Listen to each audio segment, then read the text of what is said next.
Good evening, San Francisco Sketch Fest. Please welcome to the stage, Theme Park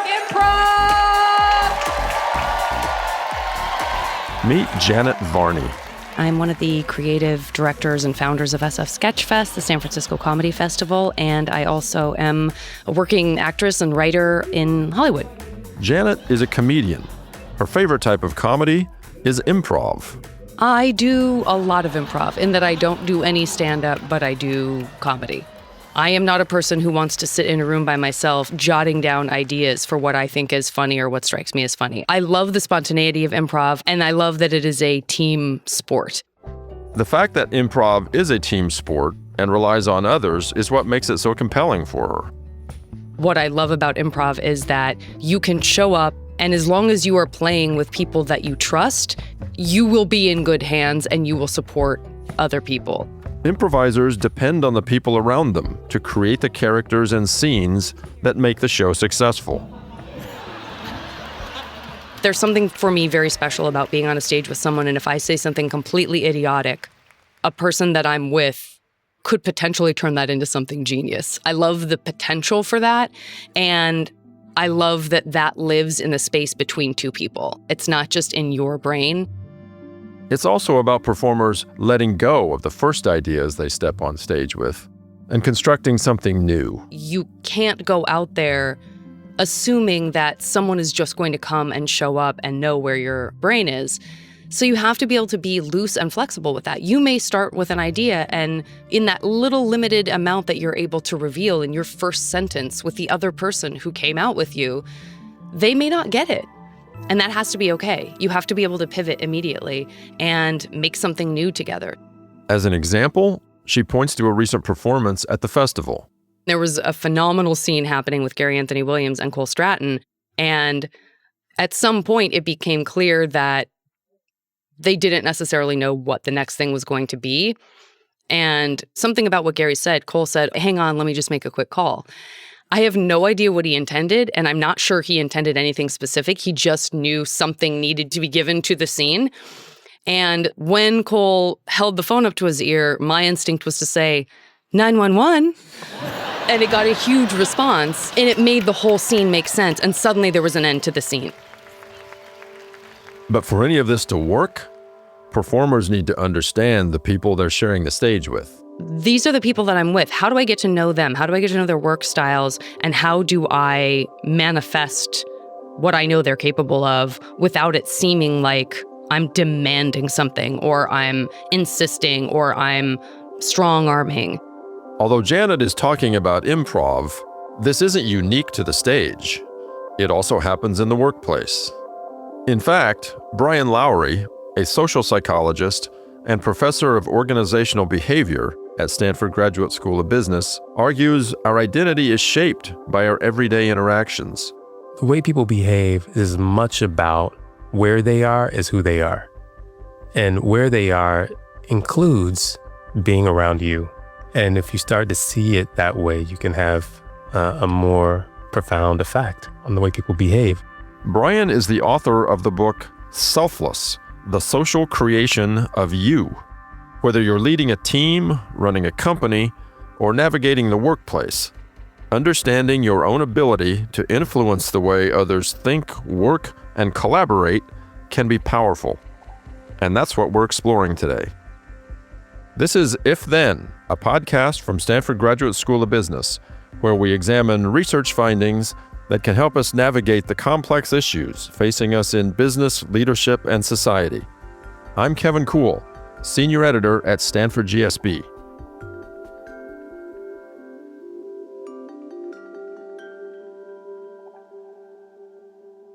What do you want people to reconsider about the notion of self? I want them to be curious about themselves and who they are. I think people have this sense that they know who they are because you spend every conscious moment with yourself, and that degree of familiarity can create false sense of understanding. And I'd like people to see just how little they really understand about the nature of themselves and to be curious about it, to wonder about how are the people that I'm interacting with, how are they creating me, how are they affecting me, how am I affecting the people that I interact with? when I think about what my life is about, how do I even begin to answer that question? Like, we give easy answers to incredibly complicated questions, even when it comes to ourselves. And I want people to see that the easy answers aren't necessarily satisfying, or maybe not answers to the right questions.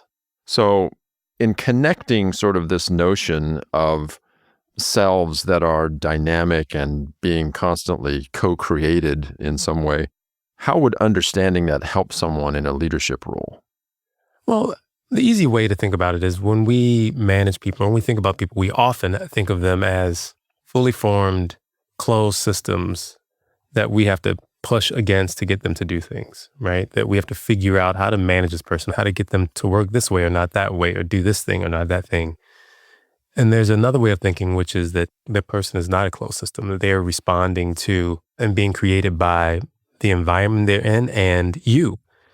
And there's a different way of thinking when you say, like, how do I shape this person's experience? How do I shape the way they see themselves in this situation? You're doing it whether you think about it or not. And if you are more conscious and more intentional about it, I think you can be more effective in your engagements with other people. The way people behave is as much about where they are as who they are. And where they are includes being around you. And if you start to see it that way, you can have a more profound effect on the way people behave. You can be a more compelling leader, I think. Mm-hmm. When you say, I know you're this kind of person. I know you're the kind of person that can do this. I know you're the kind of person that's great at giving talks. You know, I'm really looking forward to it. That shifts how people think about themselves. That's a way of being explicit. Like, I think you're this kind of person. I know you're this kind of person. And I think there are ways in which that really affects how people not just feel about the relationship, but see themselves. Like, if someone's like, I really trust that you're honest, so I love that I never have to worry about you telling me the truth, that actually can make it really hard for someone to lie to you. I mean, it just makes them uncomfortable, because what you're doing is trying to shift their sense of themselves. And I think people want to behave in ways that are compatible with the way they understand who they are. Mm-hmm. And when you shift how people understand who they are, it will, I think, shift how they behave. Because again, people like consistency between their ideas of themselves and their behavior. Yeah. So let's sort of use the lens of a teaching exercise that you do, where you split people randomly into groups and then you assign a leader. Can you describe that exercise and what usually happens? Okay, so in the big picture exercise, it's usually a larger group. So I don't know, it can be anywhere from like 40 to 70 people or so. And we tell them they operate as an organization. You all are one organization. You have a client, you have a task, and we describe exactly what the task is. And then I kind of pick who's going to be in different positions. And so I put people into leadership roles. I send them outside of the classroom. I tell them more or less, your job is to make sure this organization is successful. And I give them a little bit of a orientation about, here's how much stuff costs. Here's your budget. Here's how you can work with these other members of your management team. And that's it, really. Mm-hmm. And the workforce, the people inside the room, are starting to do work. So I have them out there for, 5 minutes. And then I say, all right, the time is starting. The first quarter has begun. And I send them in. And as you watch this play out, they start to work and the leaders try to organize. And what evolves almost certainly is the workers, the people on the workshop floor, as I call it, become unhappy with the leaders. No matter what the leaders do. It's irrelevant who you choose as leaders, really. When I'm choosing leaders, I'm deciding who's going to get beat up, is what I'm doing. I'm not making a decision that's going to affect whether or not people like them, because the way I have set up the workers and what they know and what they believe, and who the leaders are and what they know and what they believe, is such that when they interact, there's likely to be dissatisfaction from the workers.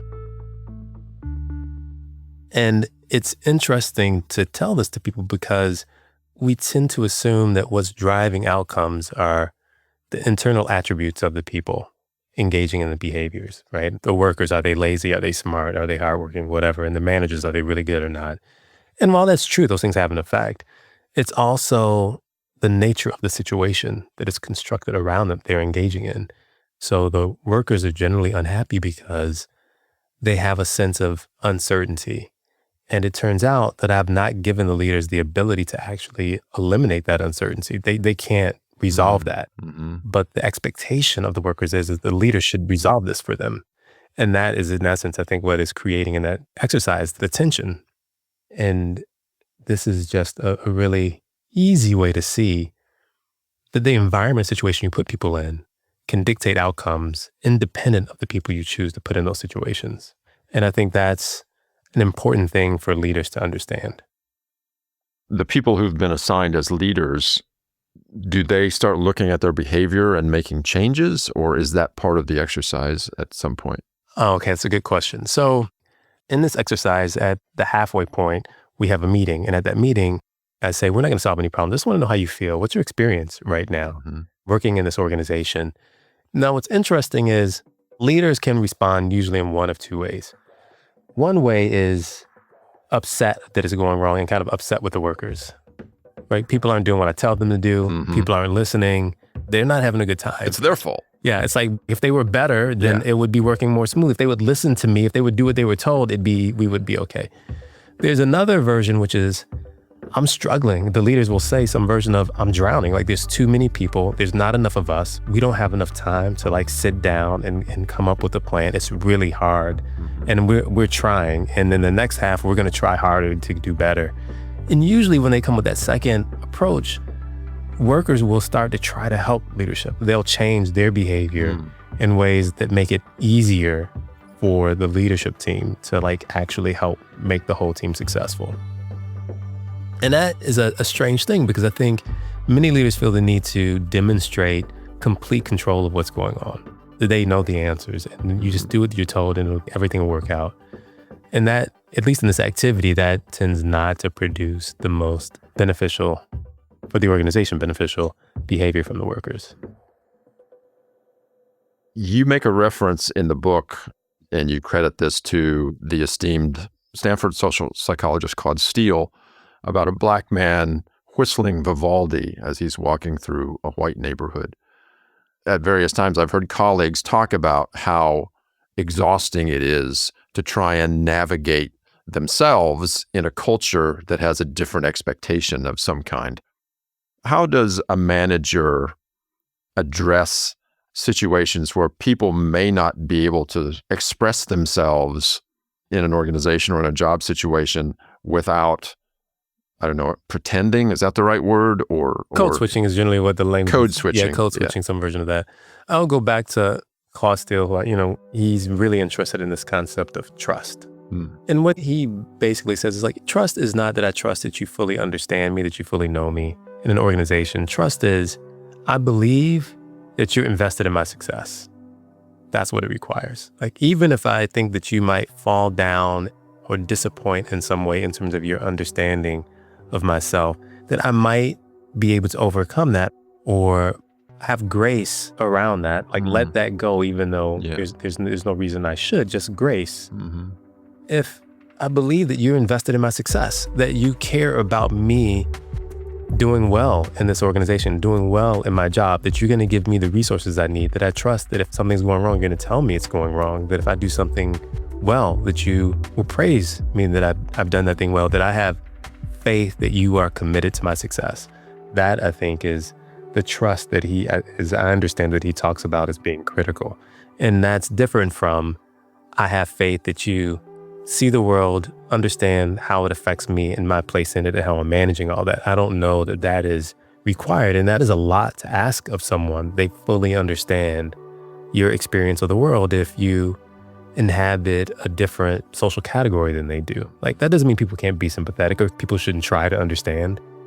But what people can do independent of their identity or independent of their understanding of your identity is be fully and truly committed to helping you succeed. And if you trust that people are doing that, I think that goes a long, long way.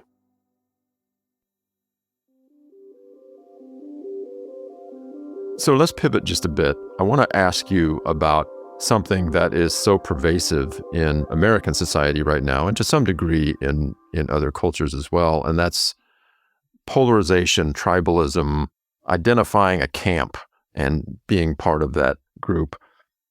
How could a different understanding of the self and some of the things you describe in the book help counter polarization?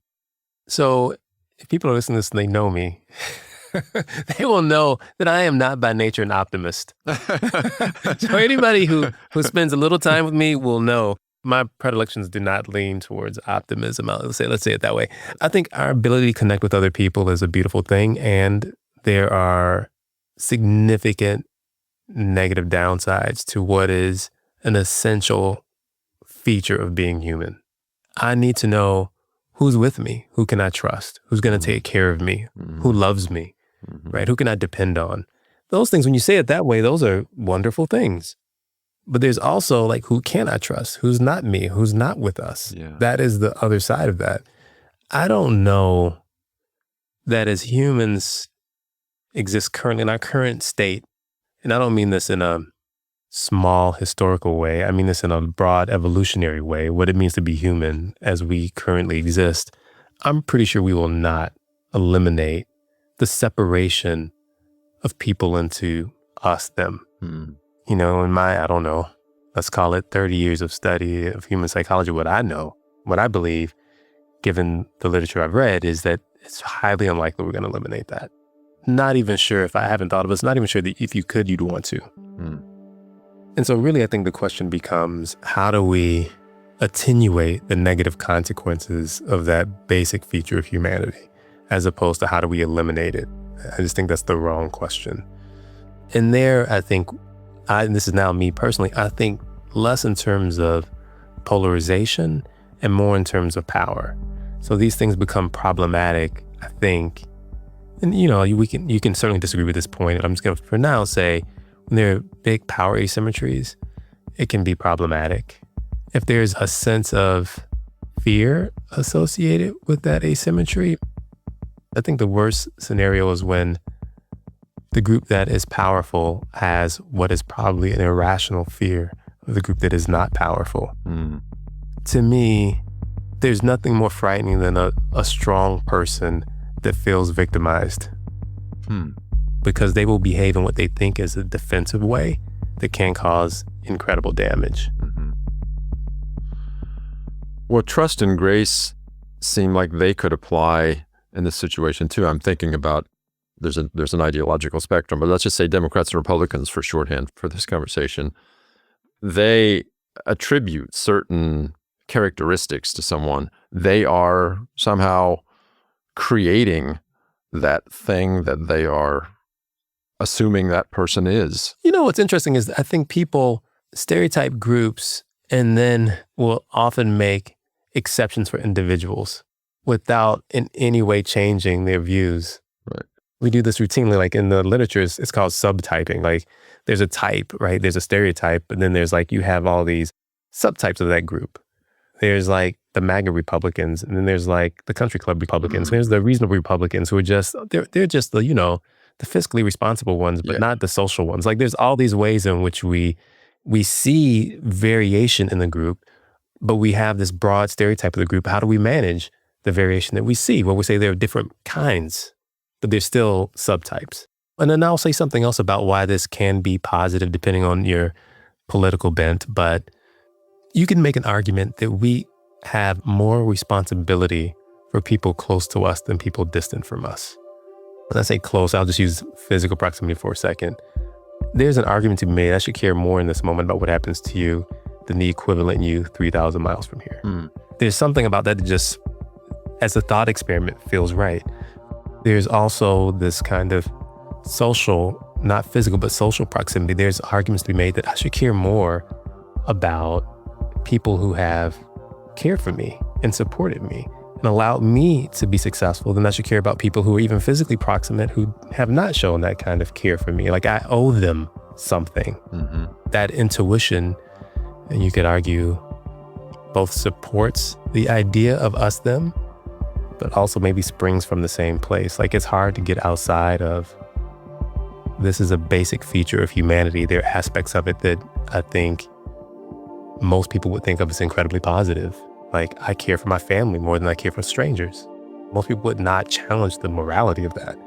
I care more for my compatriots in my country than I care for some country I've never been to and don't know. Most people, you know, don't challenge the morality of that. I mean, you can, like there's nothing inherently right about that. You can challenge it, but I think most people kind of accept that. all those things are versions of tribalism. This leads to so many interesting hypotheticals in my mind. When you say, at this moment, I should care more about the person next to me than someone 3,000 miles away. Suddenly, if this building suddenly caught fire, we have a different relationship now because we may have to help each other out of the building. We may have to literally save the other person's life. And so whatever your political views are or whatever, it suddenly does not matter. What you're describing, the malleability of who you are, what your self is so determined by the circumstances. Yeah, and I love that point because this idea, when I said, look, I don't think we're going to eliminate us, them. And again, I don't know that we should. And you connect that with the flexibility of identity that I talked about. And you add to that this idea that our physical proximity matters, and just the way you said, and also social proximity matters, like our family matters. What you get is, in essence, the thing that's most malleable is identity. Like, how do I understand who I am?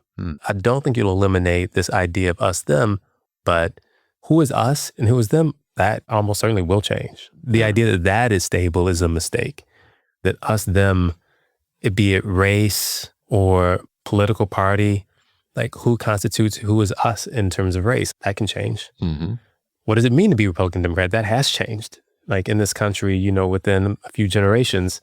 I mean, in the 60s, there was a huge realignment. Like what it means to be Republican 60 years ago or more or less 70, 80 years ago is very different than what it means to be a Republican now. Like these things shift, these things change. But once you are a part of the party, the us-them dynamic is still the us-them dynamic. Mm-hmm. So let's also say that just because the self isn't fixed, there's no essence, doesn't at all mean it's not real. Even these identities that they are made up, that we construct them, they can change. They're real and they have consequences. It means something to be a man, to be a white or a black person. Those things have real consequence in the world and they really do affect who you can be in relationship to other people. Mm-hmm. But that doesn't mean they're not a construction. Like construction and real are not somehow in opposition. You said you want people to be a little terrified and a little excited by seeing the world this way. Well, why terrified and excited? Terrified because the world can appear then to be unstable, not what you thought it was. It's as if you pulled the curtain back and you're like, this is not at all the world I thought I was living in. Yeah, I mean, this is now an old cultural reference, but it's like finding out you live in the Matrix. This is a version of what it can feel like. You're like, oh, I thought it was this, and this is not at all what it is. What it appears to me, like me in there, that little person in my head, that doesn't exist. There's no little person in there. What am I to do with that? How am I supposed to live with this idea that I have no idea who I am and what I am? Like that it's, in some ways, the way I'm describing the world that I think is likely to be true, I also realize is at odds with the way the world feels. And it's true for me. Like I don't feel the world as the way I describe it in the book. Mm-hmm. I just believe that to be true. The upside, the reason it's exciting is the amount of opportunity that's available in something that looks like chaos. What you can create, who you can be, like all these constraints that you feel, maybe those are also imaginary.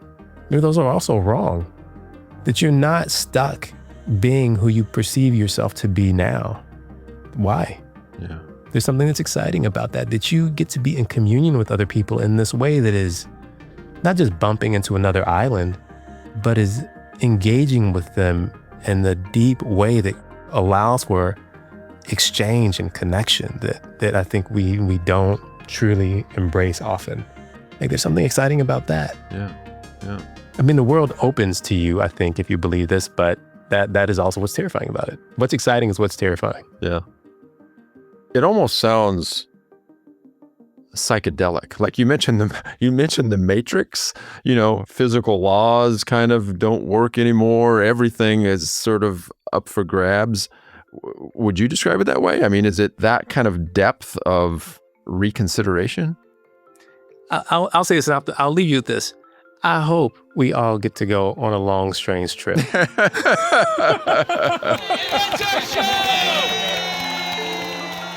Our show is written and produced by Making Room and the content and design team at the GSB. Our managing producers are Michael McDowell and Elizabeth Wylezik-Stern. Executive producers are Sorrel Husbands-Denholtz and Jim Colgan. Sound design and additional production support from Mumble Media and H. Ash. And a special thanks to Janet Varney. For more on our faculty and their research, find Stanford GSB online at gsb.stanford.edu or on social media at Stanford GSB. If you enjoyed today's conversation, consider sharing it with a friend or colleague. And remember to subscribe to If Then wherever you get your podcasts, or leave us a review. It really helps other listeners find the show. We'd also love to hear from you. Is there a subject you'd like us to cover? Something that sparked your curiosity? Or a story or perspective that you'd like to share? Email us at ifthenpod@stanford.edu. That's ifthenpod@stanford.edu. Thanks for listening. We'll be back with another episode soon.